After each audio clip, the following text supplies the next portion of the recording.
Chapter 2 Dark Years. There were no days or nights in Helen's world. She could not see the sun rising each morning or the moon with its silver glow at night. She could not hear birds sing or cricket chirp. She lived in her silent world of darkness. Okay. Imagine if you could not hear, see, or speak. How would you let people understand you? How would you talk?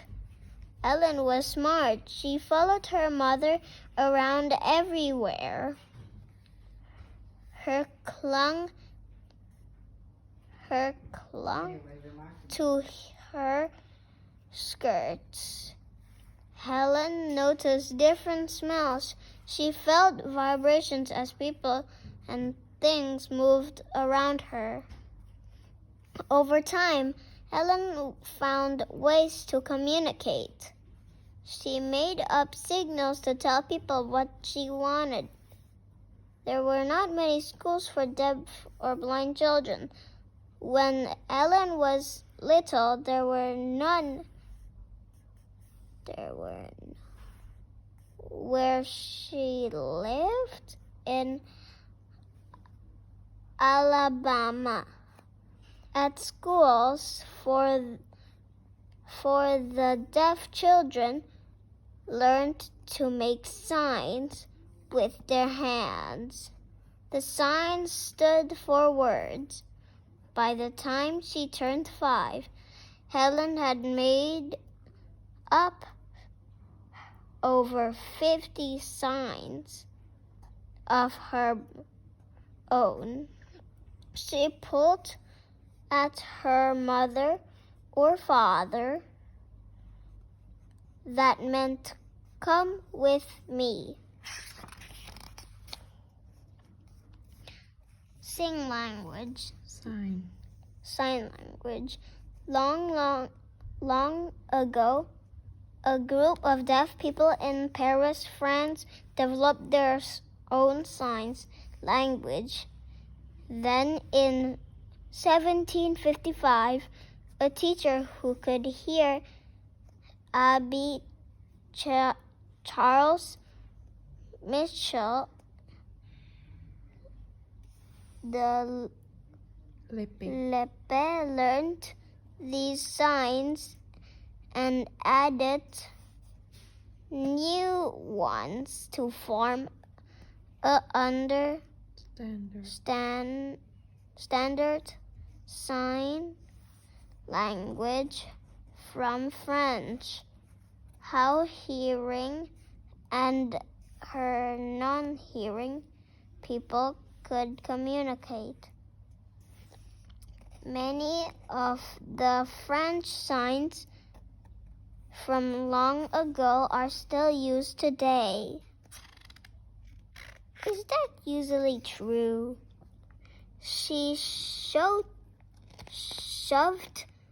them away when she wanted them to go.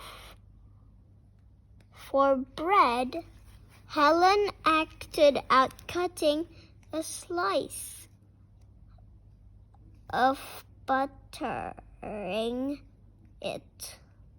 To say small, Helen pinched a small bit of her skin of her hand. Helen spread her fingers wide and brought them together to mean large. Helen also had signs for everyone in her family. For Captain or Father, Helen meant glasses, and for her mother, she pulled her hair into a knot at the back of her head.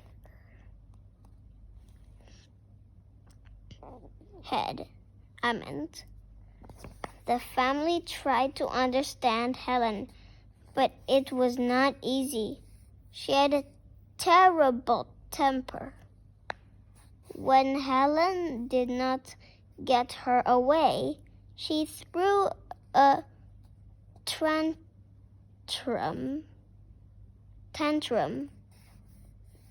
Helen knew that people talked with their lips. She tried moving her lips, but no sound came out. She did not understand why. It made Helen so mad. She kicked and screamed with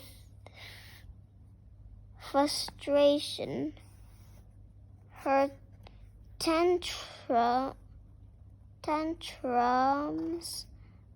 stopped only after she became too tired to scream anymore. Helen's parents did not know how to handle her.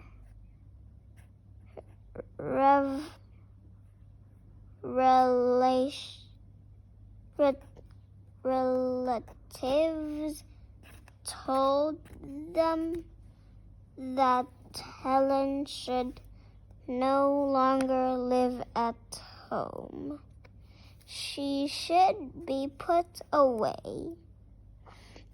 That meant putting Helen in a hospital or home for the blind and deaf. In the 19th century, people with handicaps, I keep forgetting it's handicaps, were often sent away like this.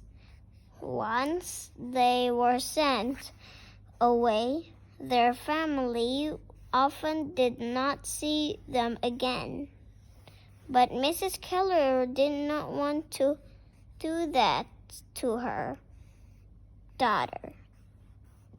She knew her daughter was smart, but how could anyone teach her?